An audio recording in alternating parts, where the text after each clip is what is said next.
歡迎各位傳媒朋友出席今日港鐵公司年度業績發佈會。喺正式開始之前，我哋先一齊影一張大合照。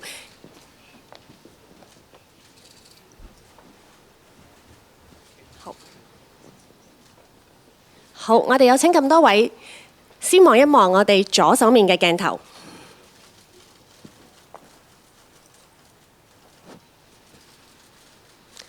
好，然後係中間嘅鏡頭。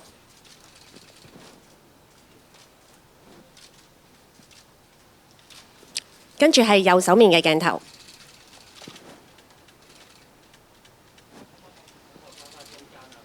好，麻煩再望一望中間嘅鏡頭。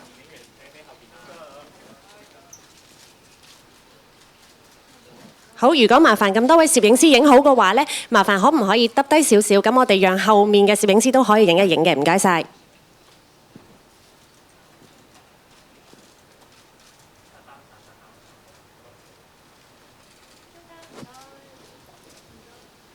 好，麻煩咁多位攝影師，如果前面咧影咗嘅話咧，麻煩讓一讓俾後面，我哋都仲有一啲攝影師想影嘅，唔該。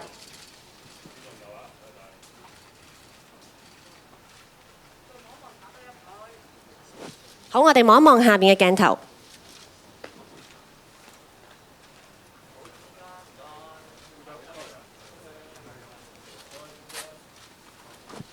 好，麻煩前面嘅攝影師，我哋讓一讓俾我哋後邊嘅攝影師都可以影幾張相，唔該。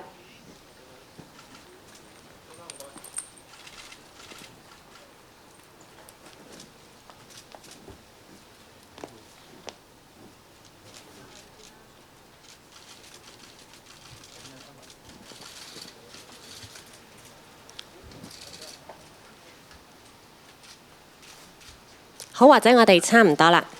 電視未得喎。哦，好啊，咁後邊我哋再望一望後邊嘅鏡頭，唔該咁多位。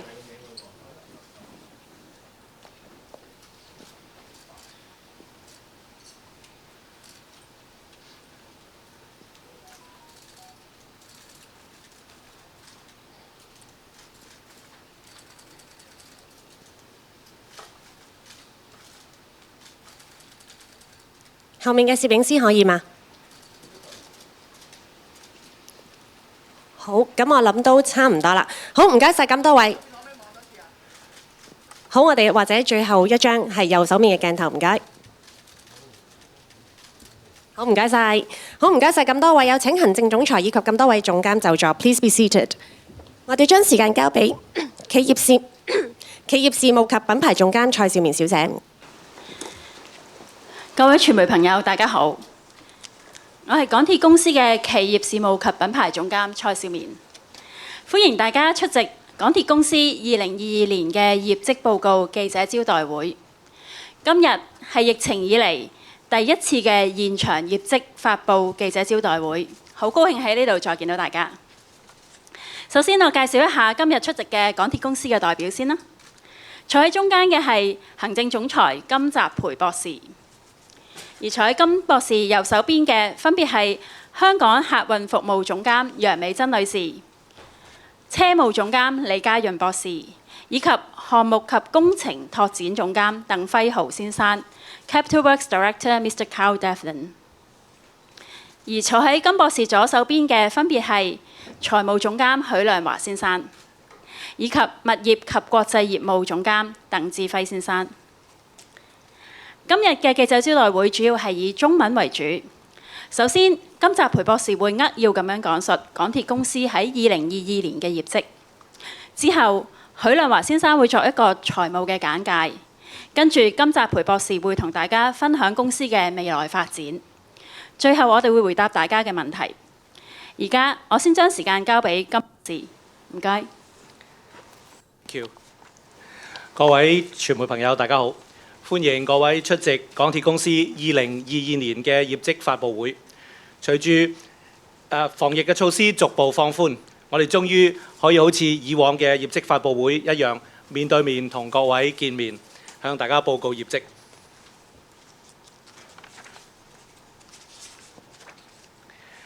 從2022年初第5波疫情肆虐，社會各界面對嚴峻嘅挑戰。港鐵團隊仍然緊守崗位，秉承讓城市前行 （Keep Cities Moving） 嘅使命，為香港以及為我哋所服務嘅內地同埋海外多個城市提供優質服務。東鐵線由去年5月起直達港島，開通之後深受市民歡迎，亦都令往來港深兩地更加便捷。同月喺倫敦，港鐵營運嘅伊利沙伯線中央營運段正式通車，而北京地鐵16號線第3期亦都喺去年年底開通。另外，公司早前訂購嘅93列新市區線列車，代號 Q 車，已經陸續付運，而首列已經喺去年11月喺觀塘線正式投入服務，至今運作暢順。今年初，社會逐步復常，落馬洲站高速鐵路香港段同埋羅湖站相繼重新投入服務。喺今年2月，跨境鐵路服務同埋高速鐵路香港段每日平均嘅載客量已經分別重回疫情前嘅一半左右，而隨住外遊同埋訪客嘅人數陸續回升，機場快線嘅乘客量亦都喺去年年底開始回升。而家我同大家簡報一下2022年嘅業績。公司經常性業務嘅整體利潤約為1億6千萬港元，物業發展嘅利潤為105億港元，而投資物業嘅公允價值計量虧損為8億1千萬港元，因此年內公司股東應佔淨利潤為98億港元。2022年香港車務營運嘅 EBIT， 即係扣除咗利息同埋稅項前嘅利潤，係錄得47億港元嘅虧損，而喺3年嘅疫情裏面，車務營運嘅 EBIT 總虧損已經超過140億港元。2022年較大嘅物業發展利潤，主要係由於有多個物業項目同時入帳，而呢啲利潤係一次性嘅。但係公司每年需要動用大量嘅資金營運同埋保養維修鐵路資產，同埋為香港興建新嘅鐵路項目，以確保香港嘅鐵路服務持續維持喺世界級嘅優質水平。港鐵公司一直心繫社區，除咗恆常嘅各種車費優惠，喺疫情期間，我哋推出咗多項嘅支援措施，包括凍結票價，亦都減過票價，亦都為商戶提供免租減租嘅安排。相關嘅票價同埋租金寬減達到幾十億元，同香港市民共度時間。公司同事亦都保持一貫嘅專業態度服務乘客。本地客運服務方面，去年重鐵網絡列車按照編定班次嘅行走嘅表現，同埋乘客車程嘅準時度，繼續維持喺99.9%嘅世界級水平。我哋不斷提升設施，去年11月，全新嘅列車已經喺觀塘線投入服務，提升乘客嘅乘車體驗。至今已經有4列新嘅列車提供服務，整體嘅運作暢順。而信號系統更換工程亦都係公司資產更新嘅另外一個重要項目。公司亦正係全力推展緊相關嘅工作。4條市區鐵路線會喺未來陸續轉用新嘅信號系統。港鐵公司繼續積極配合政府就香港嘅未來發展策略，全力咁推展新嘅鐵路項目。預計未來嘅資金投放超過港幣1億1千億。而重要嘅係，除咗工程本身嘅規劃同埋管理之外，正如我剛才提到，為未來嘅鐵路網絡規劃好同埋管理好資金需求，亦都係非常嘅重要。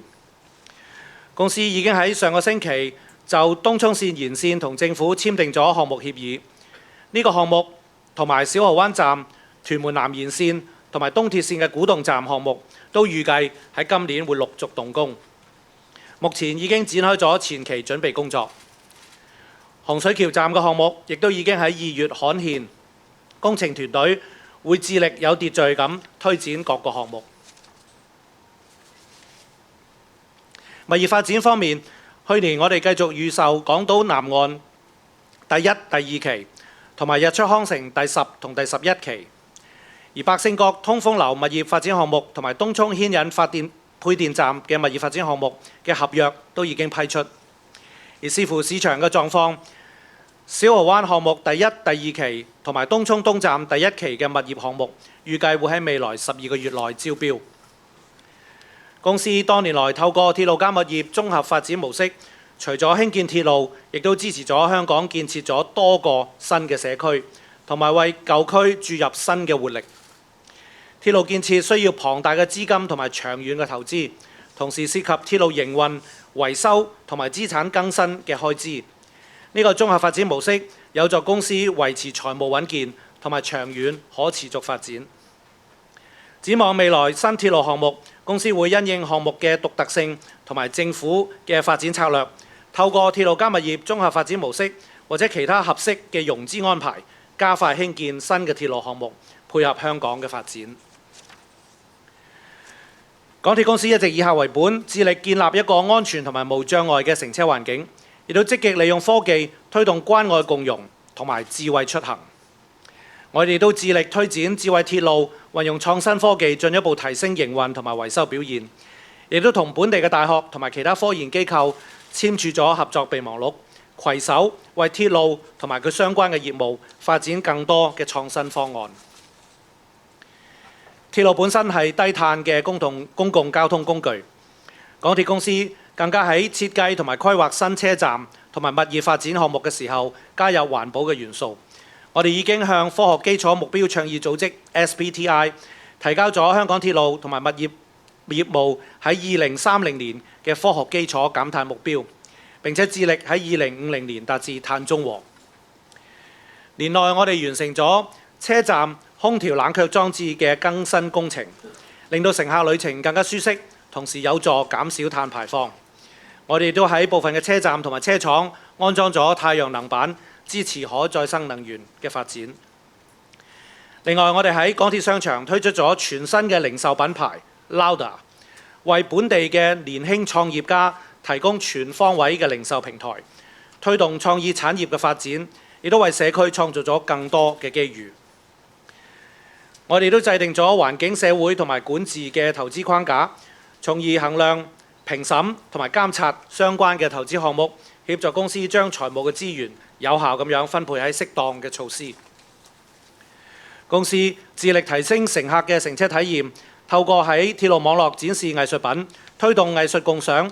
去年同 M+ 同埋本港藝術家合作，讓乘客喺旅程裏邊欣賞到世界級嘅藝術創作，同埋了解社區嘅文化特色。公司亦都推出咗退役列車保存計劃，包括捐贈退役列車部件俾社區伙伴，讓有特殊教育需要嘅學生寓學習於興趣，令到退役列車亦都活出第二生命。港鐵公司喺內地同埋國際業務繼續穩步發展。北京地鐵16號線預計喺今年裏邊全線通車。海外方面，英國嘅伊利沙伯線同埋 South Western Railway 都獲得咗延長服務專營權。喺全面考慮咗公司嘅財務狀況同埋將來嘅資金需求之後，港鐵公司董事局建議派發末期普通股股息每股港幣8毫9，即係全年普通股股息每股港幣1個3毫1。Now I want to say a few words in English. Good afternoon, ladies and gentlemen. In 2022, despite the challenges posed by the fifth wave of COVID, MTR colleagues stood united to keep cities moving. In May 2022, the Israel Line extended its service to Hong Kong Island, increasing the connectivity of the railway network. In the same month, in London, a central operating section of the Elizabeth Line, operated by the corporation, commenced service. Phase 3 of the Beijing Metro Line 16 also started its operations at the end of 2022. In addition, the first of the 93 new Q trains was put into service on the Guntong Line last November. Stepping into 2023, the city is gradually returning to normal. The cross-boundary services of Lok Ma Chau Station, the High-Speed Rail Hong Kong section, and Lo Wu Station have been resumed. The patronage of the Airport Express have also been gradually rebounding since the end of last year. Now I'll talk about our performance last year. In 2022, our recurrent business profit was around 160 million Hong Kong dollars. Property development profit was 10.5 billion Hong Kong dollars, and a loss of 810 million Hong Kong dollars arising from fair value measurement of investment properties was recorded. As a result, the net profit attributable to shareholders of the corporation for the year was 9.8 billion Hong Kong dollars. The EBIT from Hong Kong transport operations recorded a loss of 4.7 billion Hong Kong dollars. In the 3 years of the pandemic, the total EBIT loss of the transport operations has exceeded 14 billion Hong Kong dollars. Our larger than normal property development profit in 2022 came from the booking of profits from a number of property projects, and this profit is non-recurrent. We need to make substantial investments on railway operations and asset maintenance every year, as well as on new railway development to maintain our world-class service. The corporation always strives to support the community. Apart from providing ongoing fare concessions, the corporation also provided additional relief measures for our passengers and tenants during the pandemic. Talking about our railway service, in 2022, we managed to keep train service delivery and passenger journeys on time for our heavy rail network at a world-class level of 99.9%.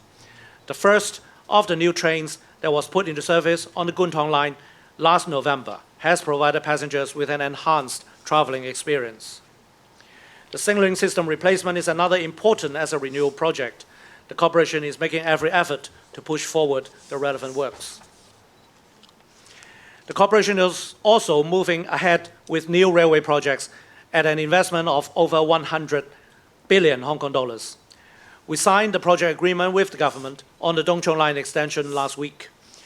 This project, together with Oyster Bay Station, the Tuen Mun South extension, and Gu Tong Station on the Israel Line, are all expected to commence construction this year.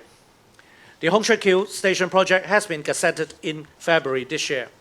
Our team will endeavour to advance these projects in an orderly manner. In respect of property development, we continued the pre-sale of the Southside Packages 1 and 2 and Lohas Park Packages 10 and 11 last year. The contracts for the Park Shing Kok Ventilation Building property development and Dongchong Traction Substation property development have also been awarded. Subject to market conditions, the Oyster Bay Packages 1 and 2 and the Dongchong East Station Package 1 development are expected to be tendered in the next 12 months. Over the years, while building railway lines under the Rail Plus Property R plus P development model, the corporation has been able to support Hong Kong to build new communities and inject vitality into old districts. Railway constructions requires a substantial and long-term investment. On top of that, we also need to invest on railway operations, maintenance, and asset replacement and upgrades. The R plus P model helps the corporation maintain its financial stability and long-term sustainability. Subject to the project requirements and the development strategy of the government, the corporation will adopt the R plus P development model or other suitable financing arrangements for the new railway projects. With a commitment to creating a safe, accessible, and customer-centric traveling environment, we have applied technology in our businesses to promote social inclusion and smart mobility. We have also signed MOUs with local universities and other institutions to develop more innovative solutions for railway and related businesses. Railway transport is a low-carbon mode of transport. Moreover, the corporation has incorporated green features in the design and planning of future stations and property development projects. We have submitted our 2030 science-based carbon reduction targets for our railway and property businesses in Hong Kong to the Science Based Targets Initiative, SBTi, and we also target to achieve carbon neutrality by 2050. During the year, we completed the chiller replacement program at stations, making passengers' journeys more comfortable and reducing carbon emissions. We installed solar panels at some stations and depots to support the development of renewable energy. We also launched a new retail program, Louder, at our malls to offer young entrepreneurs an integrated online to offline retail platform, and thereby to create more opportunities for the community. We have developed an environmental, social, and governance (ESG) investment framework to help the corporation effectively allocate financial resources to appropriate initiatives. The corporation strives to enhance passengers' traveling experience by incorporating artworks into our network to promote public art appreciation. In addition, the corporation has launched the Legacy Train Revitalization Program to give retired trains a second life and foster social inclusion through collaborations with schools and NGOs. Our mainland China and international business have achieved steady development. The full line of Beijing Metro Line 16 is expected to open this year. Our operating contracts of the Elizabeth Line and South Western Railway in the UK have been extended. After taking into full account the corporation's financial position and future capital requirements, the board has proposed a final ordinary dividend of 89 Hong Kong cents per share, bringing the total ordinary dividend for the year to 1.31 Hong Kong dollars per share. I'll pass to Herbert to report some of our financial highlights. 唔該 Jacob。而家我介紹一下2022年嘅財務業績。香港及香港以外地區嘅經常性業務分別係錄得3.84億港元利潤，同埋係2.27億港元嘅虧損。主要係由於第五波疫情嘅影響，同埋係深圳4號線相關嘅減值。基本業務利潤為106億港元，較去年同期呢係下跌4.6%，主要係受到呢個經常性業務利潤下跌嗰個影響。計及投資物業公允價值計量虧損嘅8.1億港元。2022年度股東應佔利潤呢係98億港元。集團嘅財務狀況穩健，截至於2022年12月底，集團嘅現金、存款同埋係可動用嘅信貸額係超過300億港元，淨負債權益比率23.3%，為穩健嘅水平。董事會建議派發末期股息89港仙，連同中期股息每股42港仙呢，全年普通股股息為每股係1個3毫1港仙，較去年呢係上升咗3.1%。跟住同大家講講我哋嘅基本業務個分類利潤。喺香港車務運營嘅 EBIT 呢係錄得47億港元嘅虧損，主要係由於本地乘客量受到年初第五波疫情嘅影響。香港車站商務嘅 EBIT 呢係下跌8.8%，主要係由於廣告收入下跌，同埋係車站商鋪租金因疫情嘅影響呢下調所致。免稅店嘅業務呢仍然係受到過境服務停運影響。香港物業租賃及管理業務嘅 EBIT 呢係下跌6.1%，主要係受到租金下調嘅影響。喺香港以外，中國內地同埋係國際業務附屬公司嘅 EBIT 上升，主要係澳洲業務貢獻上升。接住落嚟呢，我想講下我哋嘅綜合嘅財務狀況。總資產為3270億港元，較去年年底呢係增加350億港元，主要係嚟自小蠔灣物業發展相關嘅資產，同埋係大圍商場嘅落成入帳。總負債係增加350億港元至1470億港元，主要由於小蠔灣項目相關會計處理同埋係借貸嘅上升，因此總權益呢係維持喺約1800億港元。喺現金流方面，從經營活動所得嘅現金淨額呢係68億港元，與物業發展相關嘅淨現金流入呢係49億港元。扣除資本性開支同埋其他支出外，融資前現金流入嘅淨額呢係5億港元。計及派息、淨貸款同埋係其他呢，現金呢係減少48億港元。跟住喺財務嘅同埋一啲借貸嘅比率，集團總借貸呢係上升咗41億港元，去到係478億港元。儘管呢個聯儲局呢喺上年呢年內多次加息，喺公司嘅債務結構中呢係70%呢係定息嘅借貸，有助減低呢個加息嘅影響。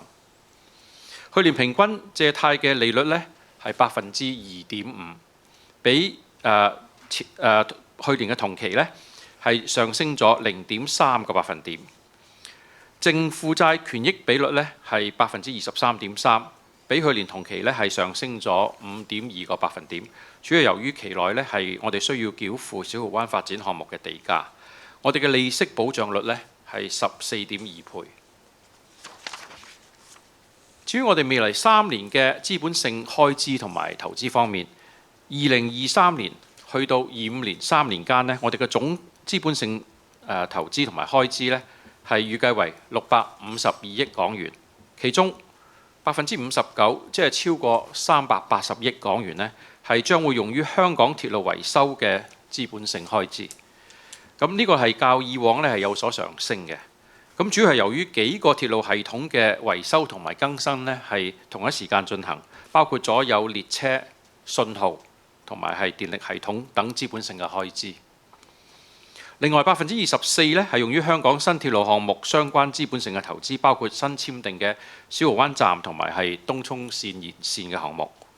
6%呢係用於內地同埋海外嘅投資，以及11%呢係香港物業方面嘅投資。咁我將以下嘅時間呢交翻俾 Jacob 講解我哋未來嘅展望。唔該晒 Herbert。隨住香港疫情漸趨穩定，本地同埋訪客嘅交通需求亦都逐步回升，同時各行各業以至香港嘅經濟亦都逐步復常，有利港鐵公司各項業務嘅未來發展。港鐵公司到明年就服務咗香港45年啦。公司會繼續投資改善更新現有嘅鐵路資產，亦都會投資興建新嘅鐵路項目，配合香港未來嘅發展。鐵路業務收入係公司主要嘅穩定收入來源。過去3年嘅疫情，票務收入大幅下跌，而我哋目前正就票價調整機制進行檢討。公司係聽到各界人士嘅意見，我哋會同政府保持緊密嘅溝通，預計今年上半年可以完成檢討。我哋喺未來3年現有鐵路資產嘅更新，需要每年平均投放超過100億港元嘅資本性開支，而每年經常性嘅維修亦都超過50億港元。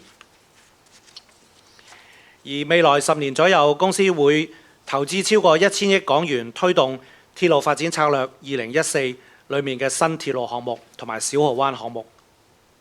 東涌線延線、東鐵線古洞站、小蠔灣站同埋屯門南延線嘅項目都預計喺今年動工。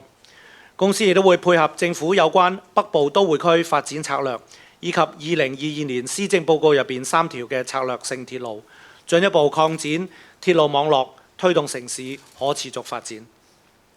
本地物業發展方面，我哋喺大圍站上蓋嘅 The Y 維坊同埋黃竹坑站上蓋嘅 The South Side 兩個新商場，預計會喺今年開業。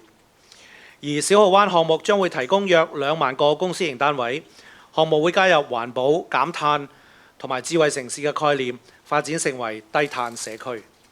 視乎市場嘅情況，喺未來12個月左右，我哋預期會為小蠔灣項目第1期同埋第2期，以及東涌東站第1期嘅發展項目進行招標。而視乎施工同埋售樓嘅進度，我哋預期會為日出康城第11期、港島南岸第4期以及何文田站第2期嘅項目嘅物業發展利潤初步入帳。我哋會繼續探索喺中國內地，包括粵港澳大灣區以及海外嘅鐵路同埋物業發展機會。最後，我衷心感謝各個業務團隊過去3年面對住嚴峻嘅疫情，仍然堅守崗位，竭誠為市民服務。展望將來，港鐵繼續以客為本，實踐讓城市前行嘅使命。同大家一齊再向未來，多謝大家。好，唔該晒金博士。而家我哋進入問答嘅環節。傳媒朋友如果想作出提問呢，請你哋舉手示意。發問嘅時候呢，都麻煩你哋講出你嘅姓名啦，同埋你所代表嘅傳媒機構嘅名稱。咁睇下而家各位有問題。好，後邊中間白色衫嗰位小姐。你好，係 Now TV 嘅，想問下管理層啦，內地同香港通關啦，受惠人流增加，預計今年嘅表現，例如商務租金嘅收入會係點呢？同埋乘客量嘅全年收入增幅又係點呢？幾時會翻返去疫情前嘅水平呢？另外仲有小蠔灣項目啦，之後會唔會調低定價再推呢？另外今年會再係啦，會唔會再調低定價再推呢？唔該。OK。唔該，金博士。好 ，thank you。多謝你嘅提問。我哋自從年初開始通關以來呢，我哋睇到個客流呢係逐步咁樣改善緊。咁我哋講翻本地嘅客流呢，我哋已經去翻疫情前90%幾啦。咁而過境嘅客流啊，包括咗羅湖、落馬洲同埋高鐵嘅客流，再加埋機場鐵路、機場快線嘅客流呢，都去到2月底已經去翻疫情前大概50%左右，咁亦都咧係慢慢咁增加緊。基本個勢頭咧都幾好嘅。或者我請我哋香港客務總監楊小姐，楊小姐咧係負責我哋所有香港客務客運業務嘅主管，咁佢可能講一講喺商務或者通關方面啲情況。好，多謝記者嘅提問。咁正如金總裁講咧，咁喺開關之後，其實我哋都睇到咧過境嘅服務，即係幾個口岸，包括羅湖、落馬洲同埋高鐵咧，嗰個需求都一路慢慢咁上升緊嘅。咁我哋都睇到即係喺2月底啦，大概係50%啦。咁我哋相信咧都會繼續持續上升啊。咁喺3月我哋都睇到係繼續升緊。咁我哋相信咧，對於即係因為人流嘅上升咧，係對於喺即係站裏邊嘅商務啊，包括係廣告嘅收入啊，或者係一啲商店商鋪嘅業務咧，我哋都睇到咧係開始慢慢好翻嚇即係比起疫情嘅時候咧，前嘅時候咧，即係慢慢上升緊嘅。咁我哋都樂觀睇到嗰個業務咧，都應該係會慢慢咁好轉嘅嚇。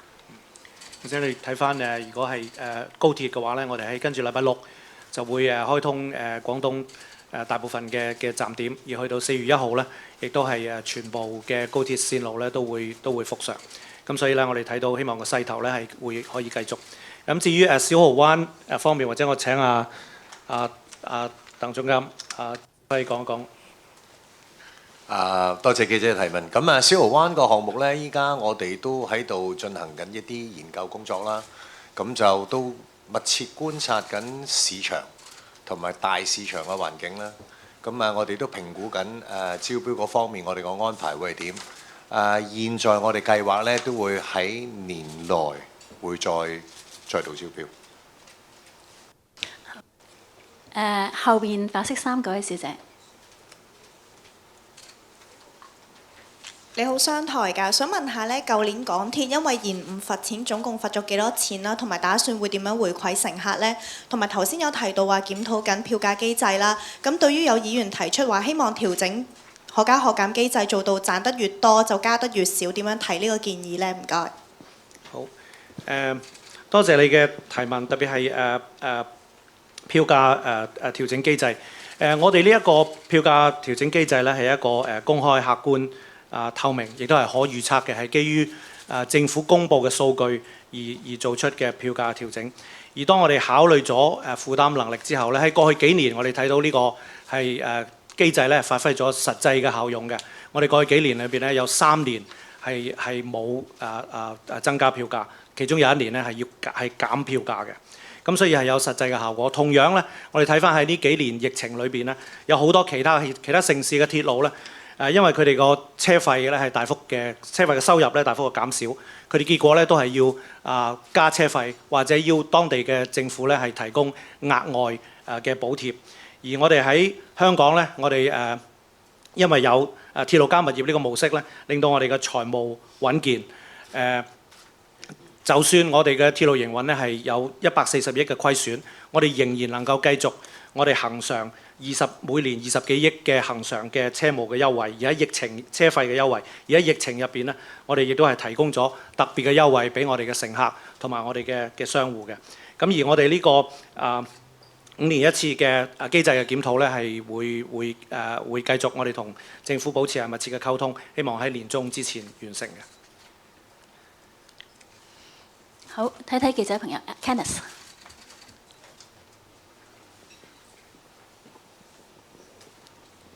Hi, Jacob.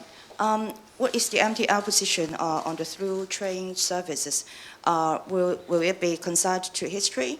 And also about the fare adjustment, about the review of the fare adjustment mechanism. What is the MTR position, and will there be more chances? Would there be chances of returning more profits to the public? Thank you. Thank you. For the mainland through trains, as now we actually know that the high-speed rail service actually covers all the destinations in the mainland through trains. So at present, there is no plan to resume that service. As for the FAM, the fare adjustment mechanism, the mechanism itself is an open, transparent, predictable mechanism based on published government statistics to calculate fare adjustment amount. And having considered the affordability factor of our citizens, you can actually see that the mechanism has worked well.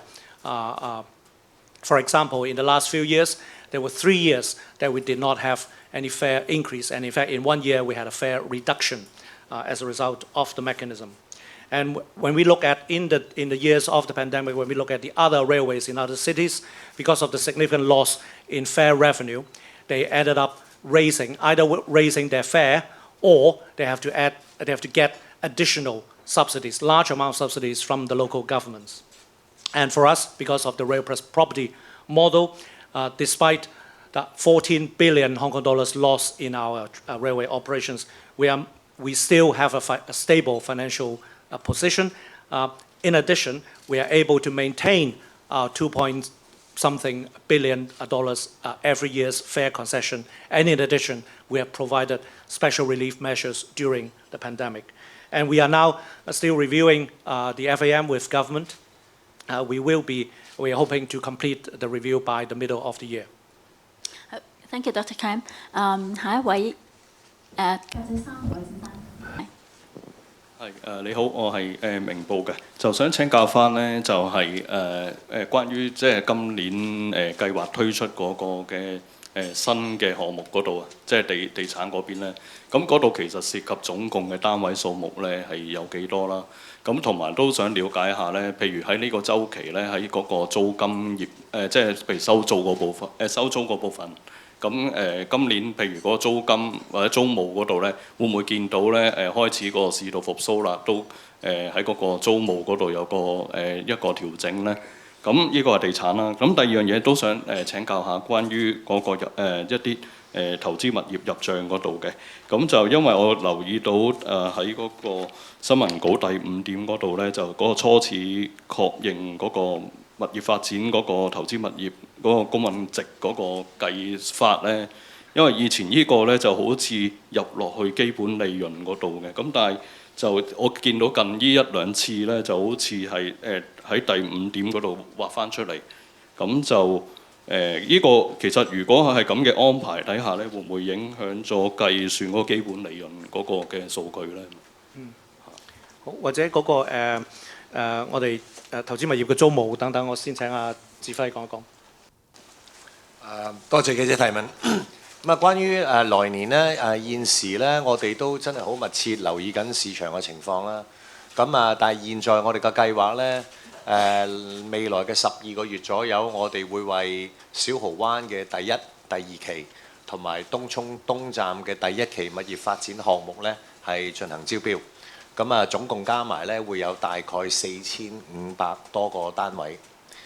咁至於關於租務嗰個問題呢，大家都見到啦。隨着依家我哋每一個關口都陸續開放啦，咁啊，亦都解除咗個口罩令。咁其實呢，初步都睇到呢，商場嘅人流呢係顯著地比以前係多咗。港鐵啲商場呢，我哋喺唔同嘅板塊裏邊呢，其實我哋都有無論係高端啦、比較地區性啦，或者比較民生嘅商場都有。咁啊，現時都好難去預測究竟喺新嘅環境底下，同埋旅遊業嘅復甦會係點樣樣。但係都本人覺得都係審慎樂觀嚇。現時見到我哋啲租戶呢，好大部分好多呢生意都有好大嘅起色。咁商場嘅出租率呢，大家都睇得到，我哋個匯報呢都達到100%嘅，可能成個組合裏邊都係有1、2個鋪頭未租出嘅啫。咁所以都係樂觀。唔該晒。至於第二方面呢，因為嗰個係冇現金流嘅。不過我想請阿梁華再講一講。好啊，唔該總裁。呢個係其實我諗你提嗰啲係商場啦，主要係大圍啦。咁喺今年呢，我哋會有呢個喺黃竹坑個商場啦嚇。個商場個投資物業入帳嗰個。我哋咧係入咗去呢個係投資物業公允價值入邊計算嘅，咁呢個咧係完全係根據會計準則咧係去進行嘅。好，唔該晒幾位。咁下一題或者最角落黑色衫嗰位女士啊，唔該。Some questions from RTHK. So, like you mentioned, that services reached half of the pre-pandemic levels. So, do you have a forecast for the coming year? Like, when do you expect it to return to pre-pandemic levels? And also, with the recovery from the pandemic, how is the border reopening helping MTR patronage and also other revenues? And also a last question, like there are quite a few incidents, like the MTR incidents last year. So do you think the incidents play a part, like do they contribute to a loss in the fair revenue as well? Thank you. Dr. Tam, please. Yeah, thank you. For the patronage, as I reported earlier, the domestic patronage, the local traffic, I believe has been benefited by the opening of the boundary, and the domestic traffic has returned to over 90% of the pre-pandemic level. And for the cross-boundary, including Lower Lok Ma Chau and high-speed rail and the Airport Express line, have returned to around 50% of the pre-pandemic level. And the overall trend is encouraging. It is still rising, but of course, we hope this trend will continue. In terms of the way that we maintain our railway assets, we pay a lot of attention in the maintenance of our asset, keeping the railway at its top performance. For example, we every year in our regular maintenance, in our recurrent maintenance costs, we spend more than 5 billion Hong Kong dollars every year on the regular maintenance. And in the next few years, we will be adding over 10 billion Hong Kong dollars every year of capital investment in improving, replacing and upgrading our assets. We will continue to improve our performance. Thank you, Dr. Kam. Next question. 後邊白色衫外套嗰位女士。新華社香港分社的記者，然後想問一下楊美珍女士，就是前段時間您接受媒體採訪的時候，有提到過八達通全國通卡的這麼一個計劃，可能會在下一季度推出。那麼這個實體卡可以暢行內地320個320個市。那麼據我所知的話，內地很多省市都沒有打通他們的一個公共交通的這個支付統一的一個支付方式。那麼我想問一下，這個八達通的這個計劃的話，目前是怎樣的一個狀況？然後想了解更多這方面的一個信息，謝謝。在美珍答复之前，我先说一下，自从今年1月份美珍变成这个八达通公司的非执行主席以来，我们投入更多的资源，八达通公司投入更多的资源去改善我们总体的服务。可是我要现在说明，八达通公司是另外一家公司，不是港铁公司，所以现在我就特别的安排吧，现在给美珍带一下这个八达通的计划。谢谢你的问题，我想我很简单去讲一讲我们的全国通那个新的产品。这个它会在320个城市可以使用，在他们的公共交通，好像铁路和巴士。这个项目是跟内地的交通网络的机关一起的研发的。所以是跟他們一起的合作。這個產品會在今年的上半年我們希望可以推出。好，謝謝楊女士。下一位有冇記者朋友有問題？後邊白色衫嗰位女士啊。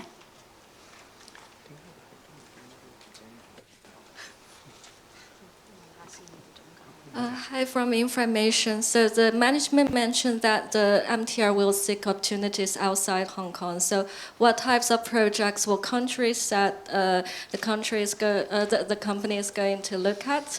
And also in Europe, there was some people saying that MTR is considering the sale of its Swedish train business. So how do you see the possibility of asset sales outside Hong Kong? Thank you. Right. We have been operating in Australia and Europe, including Sweden and UK, for many years now, and we have some very successful businesses, including the latest, the Elizabeth Line in UK, which is very welcomed by our users, by our customers in London. We'll continue to look at possible expansion possibilities in the existing countries that we have a presence, but we'll also be open to other business development opportunities. 好，咁或者我哋最後一位問題啊，最後一條問題，後邊嗰位白色衫嘅先生，唔該。你好啊，有線嘅。首先想問翻高鐵星期六會復運潮汕嘅班次啦，但係去汕頭嘅班次要延誤1日啦。想問當初同內地協調嘅嗰陣啦，係咪已經知道要遲1日嘅呢？點解唔揀個第2個日子一齊復運而係分開呢？4月嘅時候可唔可以如期全面恢復嗰個長途服務呢？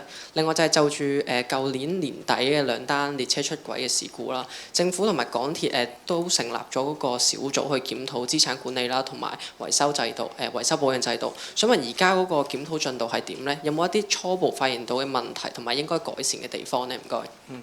或者我先講一講個鐵路資產嗰個，然後請阿美珍講一講高鐵復運嗰個安排。